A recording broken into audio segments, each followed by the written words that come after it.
Assalamualaikum warahmatullahi wabarakatuh. Saya Evi Sujati, calon guru penggerak angkatan 8 dari SD Negeri 15 Brutu, Kabupaten Siak.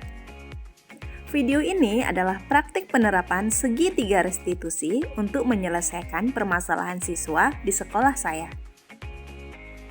Sebagai informasi, segitiga restitusi adalah suatu proses dialog yang dijalankan guru atau orang tua agar dapat menghasilkan murid yang mandiri dan bertanggung jawab.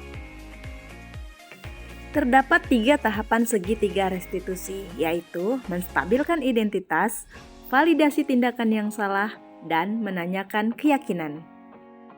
Pada tahap menstabilkan identitas dilakukan berdasarkan prinsip membuat kesalahan adalah bagian dari proses pembelajaran yang nantinya menggeser identitas gagal ke identitas sukses. Selanjutnya, tahap validasi tindakan yang salah dilakukan berdasarkan prinsip setiap perilaku berupaya memenuhi suatu kebutuhan tertentu. Guru akan bergeser dari pemikiran stimulus respon menjadi proaktif, sehingga mengenali dan mengakui kebutuhan murid akan memperbaiki hubungan dengan murid. Tahap terakhir adalah menanyakan keyakinan. Pada tahap ini, murid akan diberi pertanyaan-pertanyaan bermakna untuk memunculkan motivasi secara intrinsik, sehingga mampu mengaitkan keyakinannya dengan tindakan yang salah. Kasus pertama. Karena merasa terganggu, Habibi memukul temannya. Ia marah dan tidak dapat menahan emosinya. Berikut adalah skenario penyelesaian masalah menggunakan segitiga restitusi. Habibi, kenapa tadi bertengkar dengan Dimas? Dimas mengganggu saya, Bu. Mengganggu bagaimana? Meja saya didorong-dorong, Bu. Oh, wajarlah kalau Habibi marah, sedang belajar malah diganggu. Kalau ibu di posisi Habibi, itu juga pasti akan marah. Lalu, apa yang Habibi lakukan kepada Dimas? Saya pukul tangannya. Kenapa Habibi pukul tangan Dimas? Berkat dorong-dorong meja saya lagi, Bu. Saya jadi gak bisa konsentrasi belajar. Teman-teman yang lain juga terganggu, Bu. Ya, wajarlah kamu marah, karena apa yang dilakukan Dimas sangat mengganggu kamu belajar. Namun, saat kita marah, tidak menggunakan tangan ya Habibi. Ya, Bu, maaf, Bu. Sekarang coba kita pikirkan, tindakan Habibi memukul Dimas, apakah sesuai dengan keyakinan kita? Ya, Bu. Menurut Habibi, keyakinan kelas apa yang sudah Habibi langgar? Saling menghormati teman, Bu.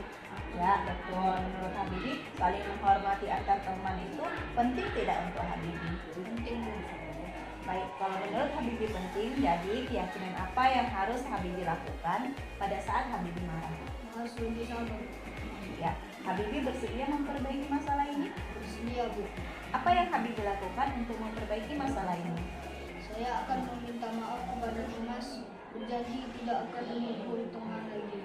Lebih banyak bersabar dan jika ada teman yang mengganggu saya akan melaporkan kepada ibu. Ya, tepat sekali tindakan Habibi.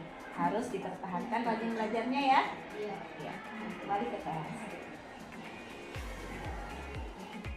Saya Habibi Muhammad Syarif, kelas 6B. Saya senang sekali diajak diskusi dengan Bu Evi untuk dapat menahan diri dari marah karena diganggu teman. Saya harus belajar bersabar dan menghormati teman-teman. Kasus kedua. Gita sering datang terlambat sehingga banyak pelajaran yang tertinggal dan mengganggu proses pembelajaran. Berikut adalah skenario penyelesaian masalah menggunakan segitiga restitusi.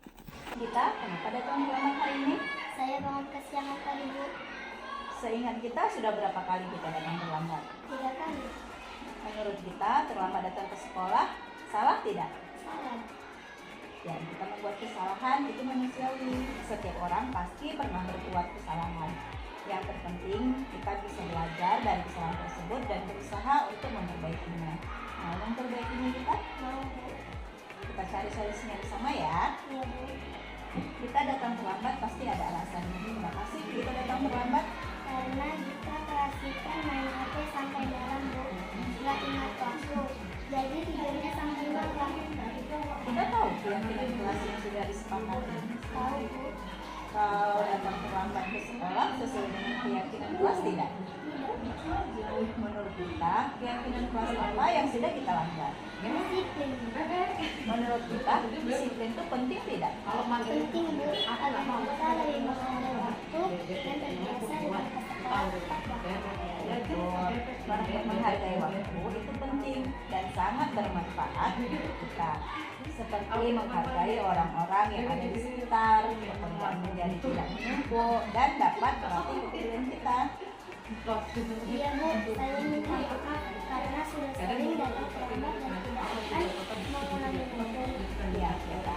Sikap yang kita lakukan sudah baik dengan meminta maaf. Menurut kita, apa yang akan kita lakukan agar datang tidak terlambat lagi ke sekolah? Kita pasang alarm pagi dan tidak bergadang malam lagi Bu. Baik, kita sudah menemukan solusinya. Dan Ibu akan bekerja sama dengan orang tua kita agar kita tidak terlambat lagi datang ke sekolah. Sekarang balik ke kelas ya. Terima kasih Bu. Nama saya Sagita, kelas 6B. Terima kasih Bu Epi. Saya sudah diajak diskusi dan menemukan solusi bersama-sama tentang permasalahan saya datang terlambat ke sekolah. Saya akan mengurangi main HP, tidak akan tidur sampai larut malam, dan akan datang ke sekolah tepat waktu. Baiklah Bapak Ibu guru hebat, terima kasih sudah menyaksikan video ini.